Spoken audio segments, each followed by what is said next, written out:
Hello and welcome to the class. Muslim law में आज हम वक्फ की कंसेप्ट को क्लियर करेंगे। वक्फ का लिटरल मीनिंग होता है डिटेंशन, स्टॉपेज या टाइंग अप।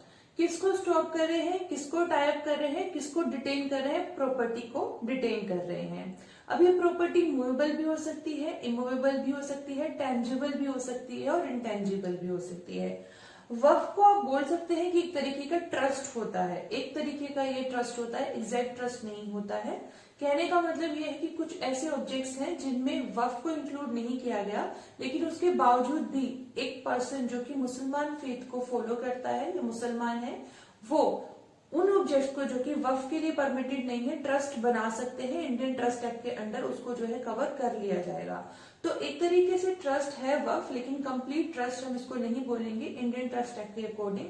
ऐसा क्यों? क्योंकि इसमें कुछ ऑब्जेक्ट्स हैं, कुछ पर्पस है, कुछ सब्जेक्ट मैटर है जिसके के लिए जो है वक्फ नहीं बनाया जा सकता। लेकिन अगर इंडियन ट्रस्ट एक्ट में उस चीज को परमिट किया गया है तो वहां पर एक मुस्लिम पर्सन जाकर के इंडियन ट्रस्ट एक्ट के अकॉर्डिंग ट्रस्ट बना सकता है।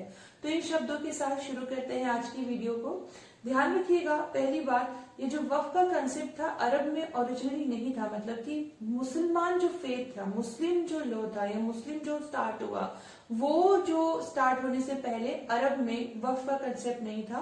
जैसे जैसे मुस्लिम फेथ जो था ग्रो करता गया, वैसे वैसे कंसेप्ट भी ग्रो करता गया।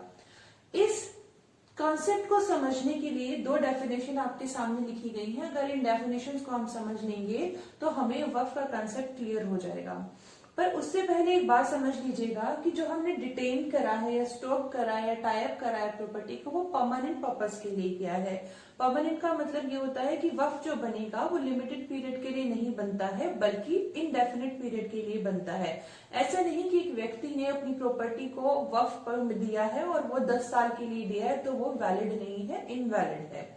इनडेफिनेट पीरियड है, परपेचुटी में है, निरंतरता में रहेगा, चलता ही रहेगा। एक बार वक्फ हो गया तो उसको वापस नहीं लिया जा सकता, इररिवोकेबल होता है। इसके साथ साथ जो व्यक्ति वक्फ बना रहा है वो एब्सोल्यूट ओनर होना चाहिए और रिलीजियस, पायस या चैरिटेबल पर्पस के लिए ही वक्फ बनाया जा सकता है। ये तो मैंने को समरी के तौर पे बता दिया। अब डेफिनेशन में हम डिटेल में समझते हैं। सेक्शन 2 सबसेक्शन 1 ऑफ मुसलमान वक्फ वैलिडेटिंग एक्ट 1913 का कहता है, वक्फ का मतलब होता है permanent dedication by a person professing Mussalman faith of any property for any purpose recognized by the मुसलमान लॉ as religious, pious और charitable। मैंने आपको कहा कि अगर हम इन दोनों डेफिनेशंस को समझ लेंगे जो आपके सामने लिखी हुई हैं तो क्लियर हो जाएगा वक्फ का कंसेप्ट। देखिए, मुसलमान वक्फ वैलिडेटिंग एक्ट 1913 कहता है कि वक्फ का मतलब होता है परमानेंट डेडिकेशन, जो मैंने अभी आपको बात करी थी परपेचुटी,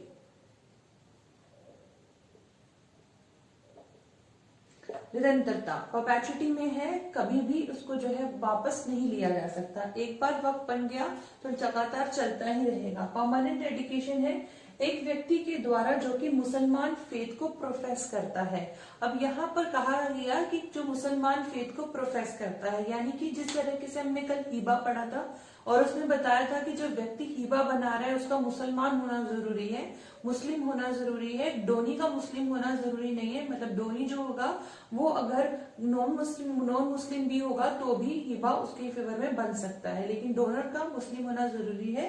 वक्फ में व्यक्ति का मुस्लिम होना जरूरी नहीं है, इस चीज को समझिएगा। मुस्लिम होना जरूरी है नहीं, लेकिन वो जो है व्यक्ति वो इस्लाम को प्रोफेस करता हो, यानी कि इस्लाम के जो प्रिंसिपल्स हैं उनको प्रोफेस करता हो, जो मुसलमान फेथ है उसको प्रोफेस करता हो, ऐसा व्यक्ति होना जरूरी है। वो किसी भी प्रॉपर्टी को कर सकता है डेडिकेट, किसी भी जो प्रॉपर्टी है उसको डेडिकेट कर सकता है। का मतलब वो टेंजिबल भी हो सकती है, इंटेंजिबल भी हो सकती है, मूवेबल भी हो सकती है, इमूवेबल भी हो सकती है, किसी भी पर्पस के लिए, जिसको मुसलमान लॉ रिलीजियस बोलता है, पायस बोलता है, चैरिटेबल बोलता है। यही से डिफरेंस जो है इंडियन ट्रस्ट एक्ट और वक्फ में आ गया। वक्फ में सिर्फ 3 पर्पसेस को ही मेंशन किया गया, रिलीजियस, पायस या चैरिटेबल, क्योंकि वक्फ की जो प्रॉपर्टी जाती है वो डेडिकेशन जाती है टू गॉड। एक बार भगवान के पर्पस के लिए, भगवान के, अल्लाह के लिए अगर कोई प्रॉपर्टी डेडिकेट कर दी गई तो उसे वापस नहीं लिया जाएगा, चाहे वो रिलीजियस पर्पस, चाहे वो पायस या चैरिटेबल पर्पस के लिए हो। तो वही बोल रहे हैं कि मुसलमान लॉ में जिसको रिलीजियस, पायस या चैरिटेबल बोला गया, उन पर्पसेस के लिए ही वक्फ बनाया जा सकता है। लेकिन इंडियन ट्रस्ट एक्ट के अंदर अगर कोई मुस्लिम व्यक्ति और किसी पर्पस के लिए ट्रस्ट बनाना चाहे तो वो बना सकता है। तो दोनों में ये डिफरेंस आ जाता है। ये ट्रस्ट ही है, लेकिन वो सिर्फ उन्हीं लोगों के लिए जो कि मुसलमान फेथ को प्रोफेस करते हैं, और इसमें बात करी इन्हीं पर्पसेस के लिए। अब ये जो पर्पस है, इससे समझिएगा बात को, ये वाला जो सेक्शन है हमारा इस एक्ट का, मुसलमान वक्फ वैलिडिटी एक्ट 1913 का, उसने ये नहीं बताया कि कौन कौन सी सब्जेक्ट मैटर को हम मानेंगे रिलीजियस, पायस या चैरिटेबल, या कौन कौन से ऑब्जेक्ट को हम रिलीजियस, पायस या चैरिटेबल बताते हैं। बस ये वाली बात ध्यान रखनी है, जब भी कोर्ट के पास इस तरह के कोई केस आता है तो कोर्ट जो होती है, जो इस्लाम में रिलीजियस, पायस और चैरिटेबल माना गया है, उसी सब्जेक्ट मैटर को और उसी ऑब्जेक्ट को ऐसा मानती है और उसी से रिलेटेड फिर केस जो है डील करते हैं, उसी तरीके से देखा जाता है।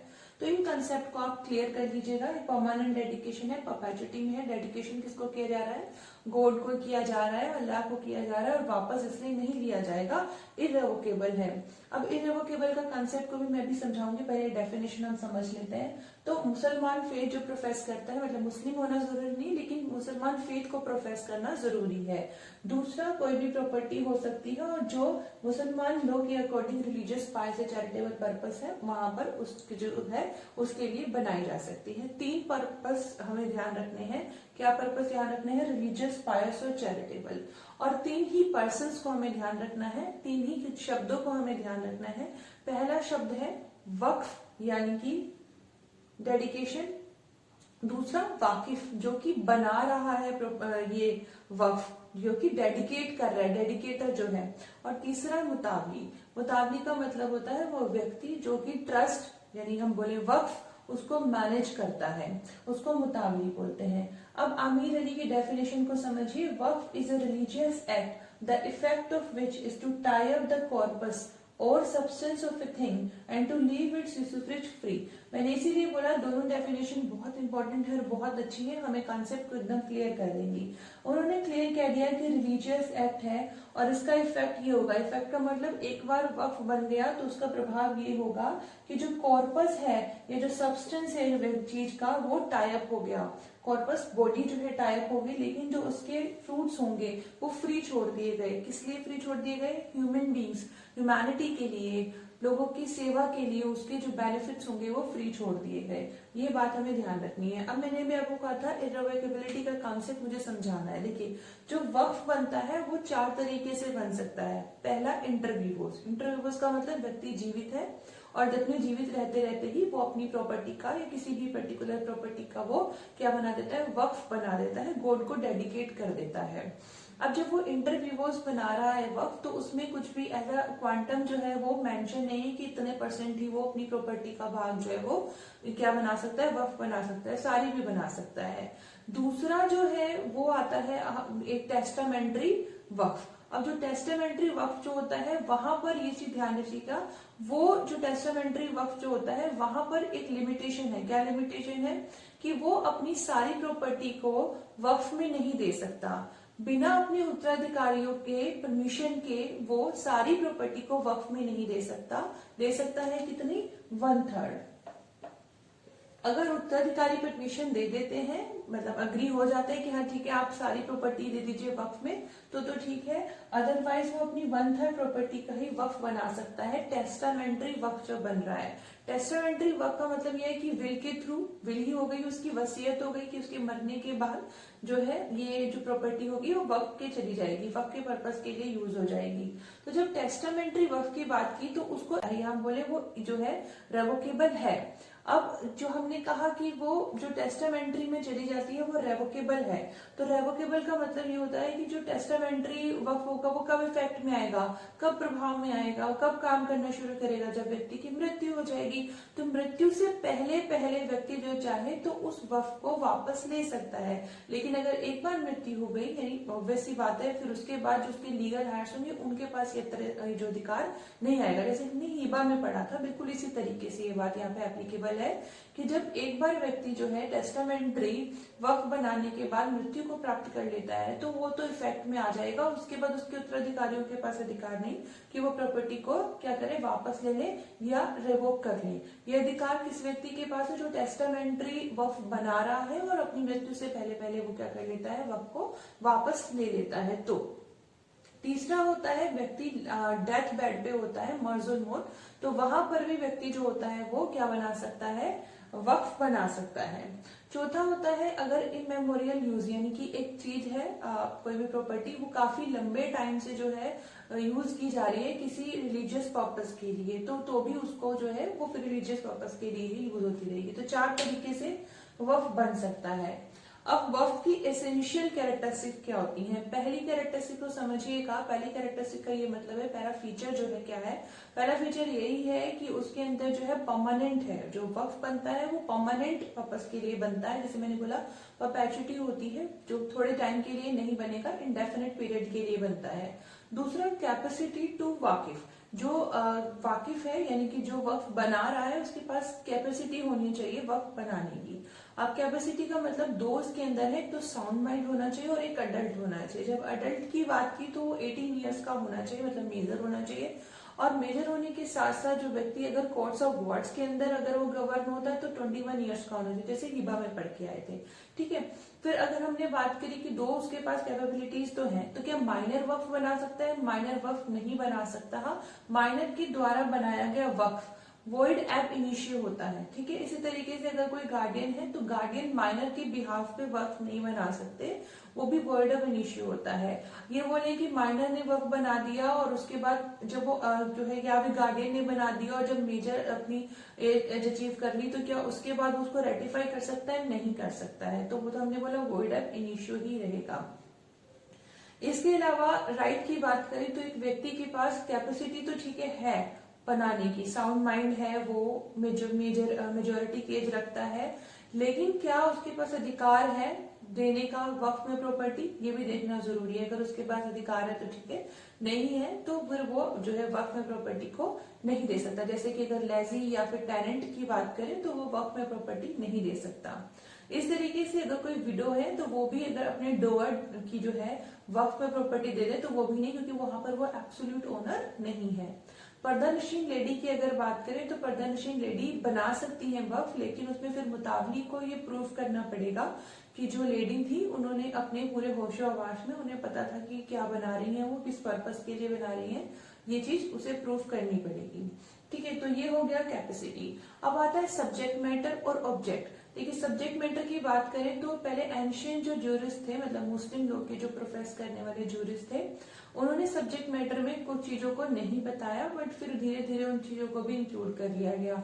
और ऑब्जेक्ट में भी कुछ लॉफुल ऑब्जेक्ट बताए गए और कुछ अनलॉफुल ऑब्जेक्ट बताए गए। मतलब ऑब्जेक्ट का मतलब क्या क्या चीजें इसके अंदर हम इंक्लूड करते हैं, क्या क्या चीजें परमिसिबल है कि इनका जो है हम जो है वक्फ बना सकते हैं, और क्या क्या चीजें ऐसी जिनका हम वक्फ नहीं बना सकते। ऐसे की लिस्ट बहुत लंबी है, बट मैं कुछ इंपॉर्टेंट चीजें आपको सब्जेक्ट मैटर की भी और लॉफुल ऑब्जेक्ट और अनलॉफुल ऑब्जेक्ट की भी बता दे रही हूँ। सब्जेक्ट मैटर में क्या क्या इंक्लूड कर सकते हैं? Government promissory note, money in cash, shares in A company in government securities, war house, camel, sword, kettles, ये सभी वक्फ प्रॉपर्टी हो सकती है, वक्फ में दिया जा सकता है। ऑफस्प्रिंग इन श्राइन और दरगाह। और क्या क्या ऑब्जेक्ट जो है इंक्लूड नहीं कर सकते, या क्या क्या सब्जेक्ट मैटर, ऑब्जेक्ट हम पढ़ेंगे सब्जेक्ट मैटर में नहीं हो सकता। डोअर डेट नहीं हो सकता, वो मैंने अभी आपको बता ही दिया। Right to recover money debt under a simple money decree, rights of usufructuary mortgagee, तो ये भी नहीं किया जा सकता। अब ऑब्जेक्ट की बात करें तो ऑब्जेक्ट में क्या क्या लॉफुल माना गया है? मॉस्क बनाने हो सकता है, मॉस्क बनाना, इमाम बाड़ा बनाना, अली की बर्थडे को सेलिब्रेट करना, इसके अलावा हो सकता है इमाम बाड़ा बनाना, ठीक है, और बोर्डिंग हाउसेस बनाना, कहाँ पर? मक्का के लिए। और इसके अलावा जो पुअर लोग हैं, गरीब लोग, उनके लिए तीर्थ यात्रा, मतलब मक्का की यात्रा जो है वो ऑर्गेनाइज करना, गरीबों को भोजन खिलाना, डैम बनाना, ब्रिजेस बनाना, बिल्डिंग बनाना, किसके लिए? बेनिफिट करने के लिए, गरीबों के लिए, या जो है दूसरों के लिए, ह्यूमैनिटी के बेनिफिट के लिए काम करना। स्कूल्स बनाना, स्कूल्स बना के वहां पे टीचर भी अपॉइंट करना, टीचर की फीस भी अरेंज करना, ये सारी चीजें भी आ सकती हैं। इसके अलावा डेथ एनिवर्सरी की बात करें, जो सेटलर है उसकी डेथ एनिवर्सरी की भी प्रोविजन उसमें रख सकते हैं, लेकिन गरीबों को दान दिए बगैर वो नहीं हो सकता। अगर ऐसा होता है कि गरीबों को दान दिए बगैर और कुरान की रिसाइटिंग के बगैर जो है रिसाइटिंग के बगैर अगर उसमें प्रोविजन बना दिया है सेटलर की जो है डेथ एनिवर्सरी बनाने के लिए, तो वो अनलॉफुल ऑब्जेक्ट में आ जाता है। इसके अलावा होली कुरान का पब्लिकली या प्राइवेटली उसको रिसाइट करना, ये भी जो है उसके लिए प्रोविजन बनाने को भी लॉफुल ऑब्जेक्ट में माना गया है। तो बहुत सारे लॉफुल ऑब्जेक्ट्स हैं, इनमें से कुछ मैंने आपको बता दिए। अनलॉफुल ऑब्जेक्ट की बात करें तो अनलॉफुल ऑब्जेक्ट में कह रहे हैं कि जो मुस्लिम प्रिंसिपल्स के अकॉर्डिंग नहीं है वो अनलॉफुल ऑब्जेक्ट में आ जाएगा।